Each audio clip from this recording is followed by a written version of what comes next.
Hi everybody, it's Lorraine Murray here from the Teach Children Meditation campaign and obviously the Connected Kids programme where we teach adults how to do that, teach kids.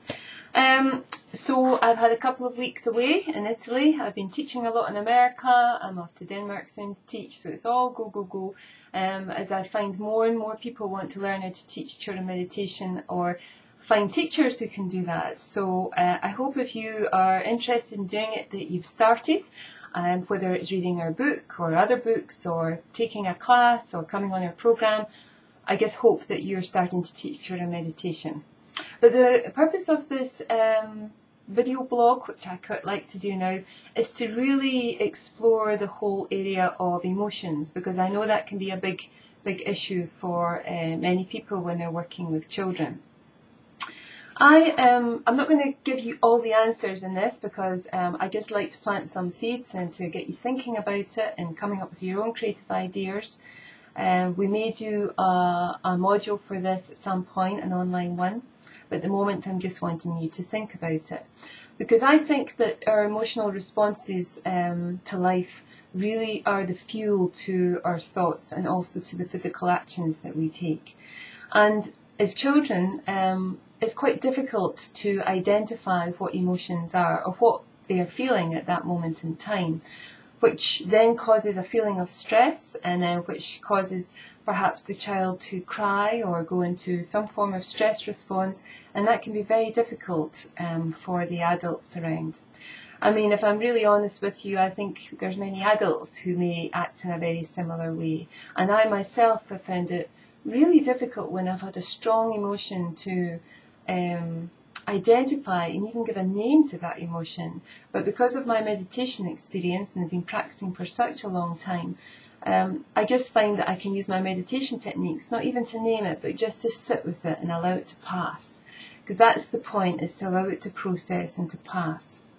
And it was interesting for me when I was giving a talk recently, a fellow psychotherapist was talking about how many of his patients who come to him are there because of feelings that they've had when incidents happen as children, and they didn't know how to work through them or process them or verbalise them or whatever was required, and so it just gets stuffed down inside, and eventually because of addictions or problems with their behaviour or the feelings just got bigger, that they come to see a psychotherapist. So perhaps we can not necessarily put psychotherapists out of a job, but certainly give our children some skills to use that will help them feel better about themselves and to accept themselves as well.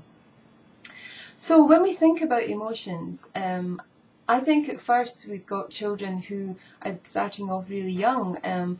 There's perhaps helping them to find a way to identify an emotion, so something they like and something they don't like.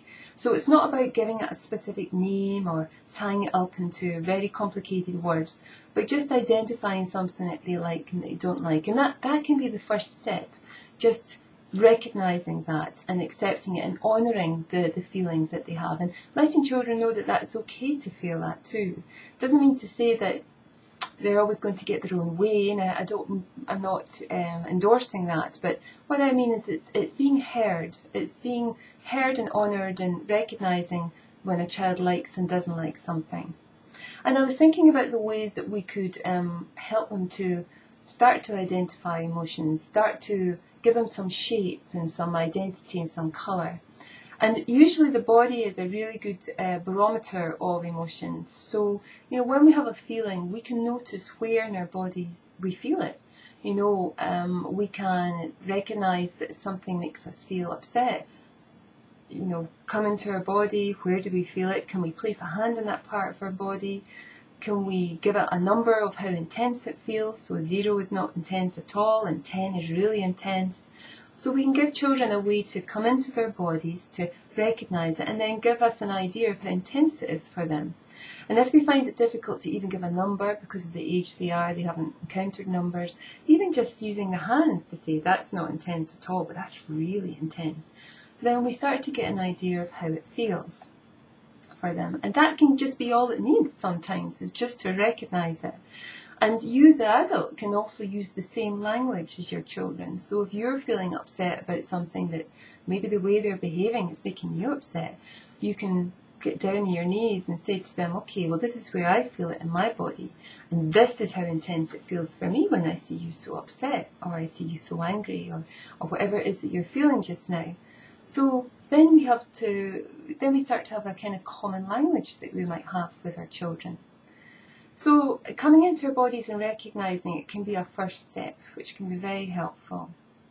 And then perhaps we can start to see if we can give it a name of some kind, or even if we can't get to a name, we maybe start with a colour or a shape or both.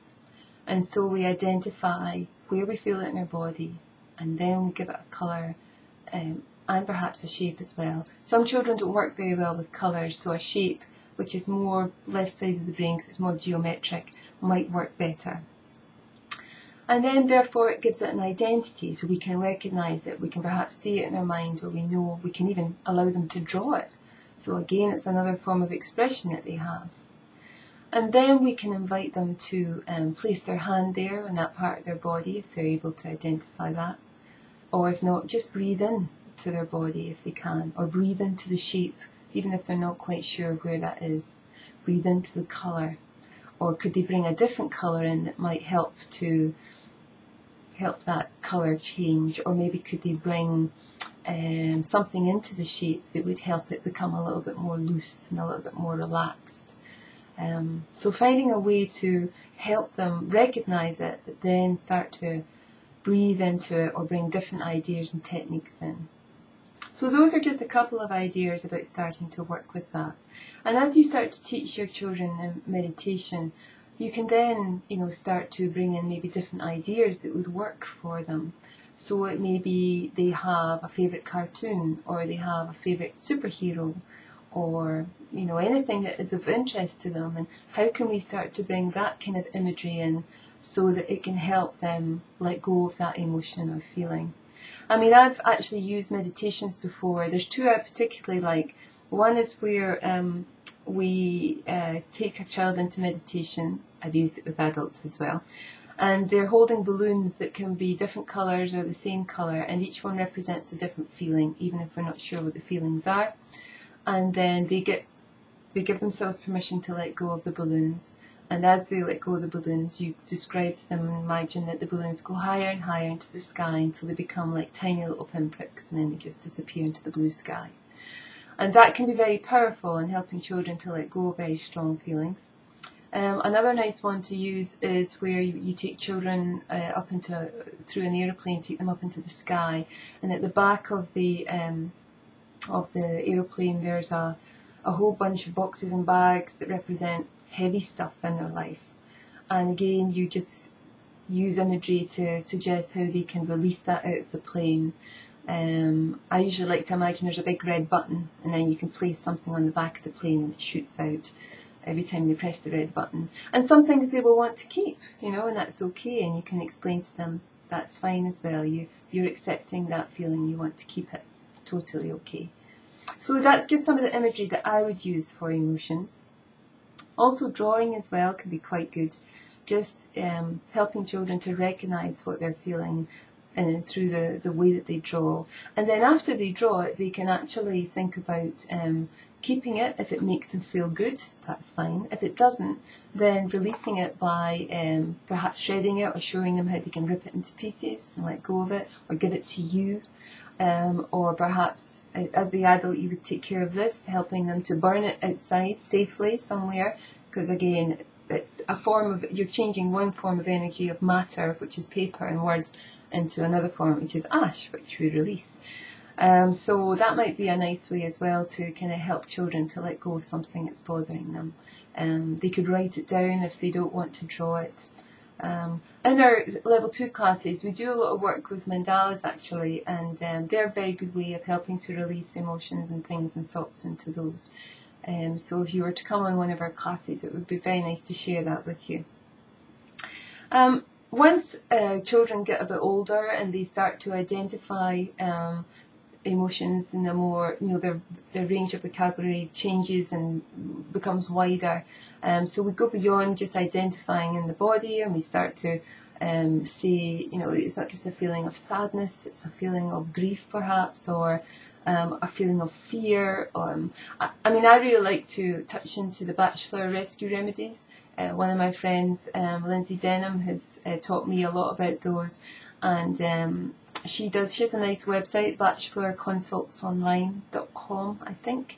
I'll put it up here as well on this video blog.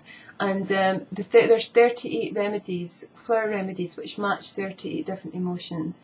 And it was formed by Dr. Batch, who did this in the 1930s. And it's a really good way to identify the different feelings we might have. Because sometimes, even as adults, we find it very difficult to articulate what we feel and how we want to express. So, as well as actually using this as a kind of guide to help young adults identify what they're feeling, Lindsay has used them very successfully alongside mindfulness and meditation to help young adults, teenagers, to feel much better about themselves. So that might be another option for you to consider.